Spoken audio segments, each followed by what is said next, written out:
মেদিনীপুর ল কলেজকে কেন্দ্র করে একগুচ্ছ গুরুতর অভিযোগ সামনে আসায় ব্যাপক চাঞ্চল্য তৈরি হয়েছে। অভিযোগের তালিকায় রয়েছে এক শিক্ষিকা ও আইন বিভাগের এক ছাত্রের মধ্যে অনৈতিক সম্পর্ক, আর্থিক দুর্নীতি, শিক্ষার্থীদের ভয়ভীতি প্রদর্শন, ক্ষমতার অপব্যবহার এবং প্রশাসনিক স্তরে নানা অনিয়ম।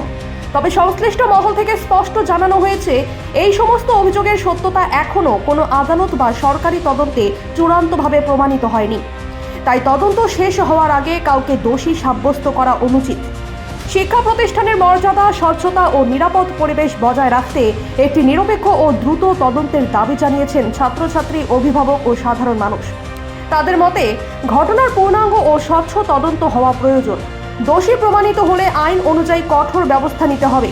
অভিযোগ মিথ্যা হলে সংশ্লিষ্ট ব্যক্তিদের সম্মান রক্ষা করাও কর্তৃপক্ষের দায়িত্ব।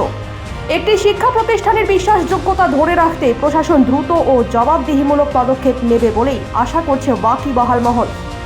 স্পোর্টসের জন্য টাকা দেয়, বাট ওই স্পোর্টস কখনোই হয় না।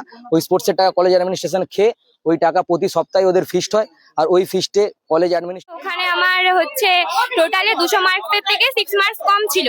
আমি ইউনিভার্সিটি গেলাম, ওখানে যাওয়ার পরে আমাকে বললো যে তুমি 5টা খাতা আটটাই করাও। কলেজে আসার পরে আমাকে 5টা খাতা আটটাই করতে দেওয়া হলো না, 2টো খাতা আমাকে রিভিউ করতে দেওয়া হলো। এবার রিভিউ করার পরে যে খাতাগুলো আমি পেলাম, ওখানে আমি লিগাল হিস্ট্রি খাতাটা করিয়েছিলাম, ওখানে আমার 2টো কোশ্চেন ঠিকঠাক ছিল, কিন্তু ঠিকঠাক থাকার পরেও এখানে বলেছে যে তোমার এখানে করা যাবে না, কোনো কিছু হবে না। তো আমি আবার ইউনিভার্সিটি গেলাম, ইউনিভার্সিটি যাওয়ার পরে ওনারা বললেন যে তুমি ওখান থেকে একটা অ্যাপ্লিকেশন লিখে এনে সাইন করিয়ে আনো, এখানে আমরা ওটা করে দেবো। কিন্তু এরা এখনো আমার ঠিক লেখা থাকা সত্ত্বেও এখনো পর্যন্ত আমার অ্যাপ্লিকেশনটাই নেয়নি, আমাকে সাইন বা কিছুই করে দেয়নি, আমাকে এভাবে ফাঁসিয়ে রাখছে 2 মাস ধরে।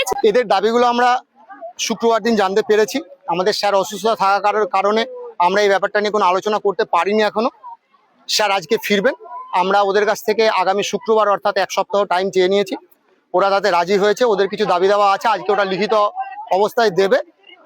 তো তারপরে যা ফ্যাক্ট ফাইন্ডিংস যা আছে সেটা আমরা স্টুডেন্টদের জানাবো এবং আমরা এটা নিজেরা মিটিয়ে নেবো। এটা আমাদের স্টুডেন্ট এবং শিক্ষকদের মধ্যে যে একটা ভুল বোঝাবুঝি হয়েছে সেটা খুব বড় ইস্যু নয়, আমরা এটা সামলে নিতে পারবো। আমাদের দীর্ঘদিনের কলেজ, আমরা আশা রাখছি আমাদের স্টুডেন্টরা শুভবুদ্ধি সম্পন্ন, তারা আমাদের ভাইয়ের মতন, তারা আমাদের সাহায্য করবে এবং আমরা টিচার এবং ম্যানেজমেন্টও আমাদের ছেলে এবং ভাইয়ের মতন, আমরা সেইভাবেই দেখবো যাতে ওদের কোনো প্রবলেম না হয় এবং ওরাও যাতে আমাদের সাথে সহযোগিতা করে, আমরা সেটাই কাম্য করব। আপনাদের মাধ্যমে আমরা এটা সবাইকে জানাচ্ছি, প্রশাসনকেও জানাচ্ছি যে কোনো